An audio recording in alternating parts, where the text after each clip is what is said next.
So mga tol, bukas na nga po ang bakbakan na magaganap sa Nostar Resort and Casino Cebu City sa pagitan ng dalawang Pinoy na maglalaban para sa title eliminator sa IBF Light Flyweight World Title na si Christian Araneta versus Arvin Magramo. Kung sino ang mananalo sa laban na yan mga tol, ay siyang lalaban sa IBF Light Flyweight World Champion na si Adrian Coriel. So wala nga pong tapon yan mga tol dahil parehas Pinoy ang lalaban.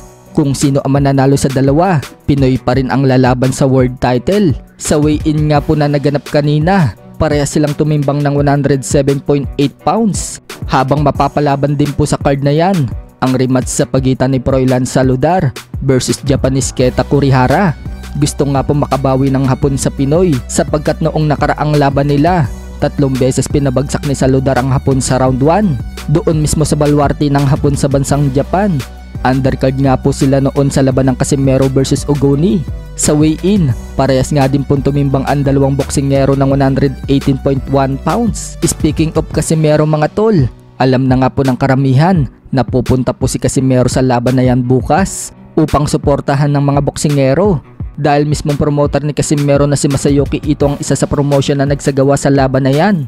Pero ang ikinagulat nga po ng lahat mga tol, nandyan ang dating Unified Super Bantamweight World Champion Marlon Tapales kasama ang kanyang manager na si JC Manangkil. At makikita na kasama nito ang promoter ni Casimero sa picture. At sakto, pupunta din bukas si Casimero sa Cebu upang manood ng laban. Kaya umuugong ang balita ngayon mga tol na Casimero versus Tapales na daw ang susunod na laban sa buwan ng May. Mas lalong nakakaintriga pa ang usaping Casimero versus Tapales nang maglabas ang isa sa tagapagbalita ng MP Boxers na si Oli sa Twitter ng poster ni Casimero at Tapales. At nakalagay po dyan, coming soon sa buwan ng May. So hindi kaya mga tol na si Tapales na ang makakalaban ni Casimero? At baka bigla na lang itong i-announce bukas? Ano sa tingin nyo mga tol? Yan ang aabangan natin. Sa ngayon, parelax-relax lang si Casimero at pasayaw-sayaw lang ito sa party. Sa kabilang banda naman mga tol, alam na nga po ng karamihan na sa buwan na ng May maglalaban si Naoya Inoue versus Luis Nery. At kanina nga lang po, opisyal nang nilabas kung anong saktong petsa gaganapin ang laban nila. Ayon nga po sa ESPN mga tol, sa May 6 daw ang laban nila na gaganapin sa Tokyo Dome. Araw po yan ng Lunes. Agad nga pong shinare ni Luis Nery ang nasabing poster at excited nang maagaw ang mga titulo ni Naoya Inoue. Sa kabilang dako naman mga tol, nilabas nga po ni current WBO Super Lightweight World Champion at Lineal Champion Teofimo Lopez ang sparring nila ni Rolly Romero. Makikita sa video mga tol kung paano niya dinomina itong si Romero. Nilabas nga po yan ni Lopez matapos ipagtanggol ni Lopez si Oscar De La Hoya sa pangdederespect ni Romero dito kay Oscar De La Hoya. Ani pa ni Lopez mga tol, fake champion daw itong si Romero. Sa ibang balita naman mga tol, pangatlong araw na nga po ng pag-iinsayo ni 8th Division World Champion Manny Pacquiao.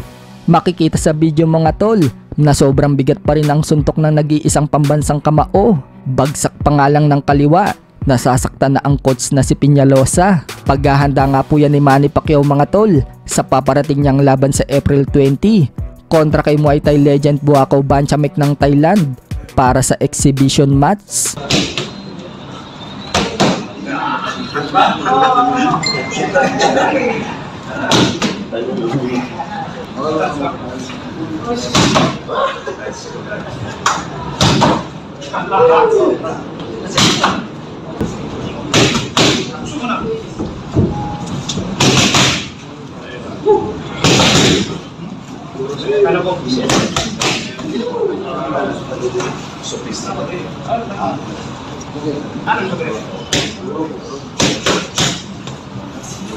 Automatic